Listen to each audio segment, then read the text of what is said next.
E aí, galera, vamos para a questão de número 6, a deliberação tomada pelos ratos.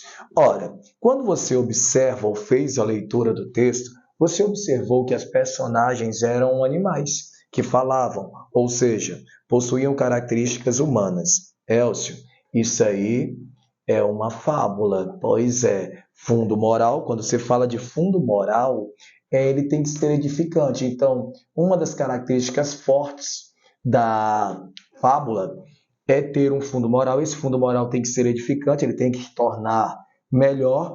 Pode não ter sido construída com a finalidade de atingir um público-alvo específico, que é o infantil ou infanto-juvenil, mas hoje, particularmente, grande parte das pessoas que leem ou têm para si esse texto são realmente deste público. Então, ela precisa atingir o maior número de pessoas. Para atingir o maior número de pessoas, você teria que ter uma linguagem simples, acessível. Aí tu é o que foi que aconteceu nesse texto? O que é que aconteceu nesse texto é que ele elevou o nível vocabular. E aí que entra a explicação dessa questão. O que é que eu quero que vocês pensem? Léxico é o amontoado de palavras existentes na língua portuguesa. Vocabulário é a parte que você domina desse todo. O vocabulário pode ser ativo, que é a conhecida linguagem pedestre, aquela mais acessível que a gente utiliza no dia a dia, e o vocabulário passivo, em que você tem que se adequar à situação de uso, logicamente às formalidades. Então, nessa questão, eu pergunto, a construção de uma situação social semelhante aos fatos narrados, que envolvam um problema coletivo, é representada por uma fábula. Eu já disse aqui que é uma fábula. Porém, nesse texto existe uma estranheza. Eu quero saber o que faz desse texto, o que traz desse texto algo estranho.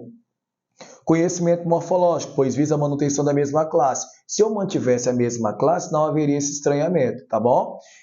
Lexical, acabei de falar. Se eu quero atingir o maior número de pessoas possíveis, se eu estou voltado para um público infantil ou juvenil ou infanto-juvenil, eu tenho que procurar ser o mais simplório possível. Ora, se eu utilizo um nível vocabulário elevado, em vez de aproximar, o que aconteceria? Eu iria distanciar. E o que causou estranheza, então, nessa fábula é justamente ter rebuscado, ou seja, uma preocupação exacerbada com o nível de linguagem elevado, que poderia afastar o número de leitores e não aproximá-lo. Gabarito da questão, letra B. Valeu!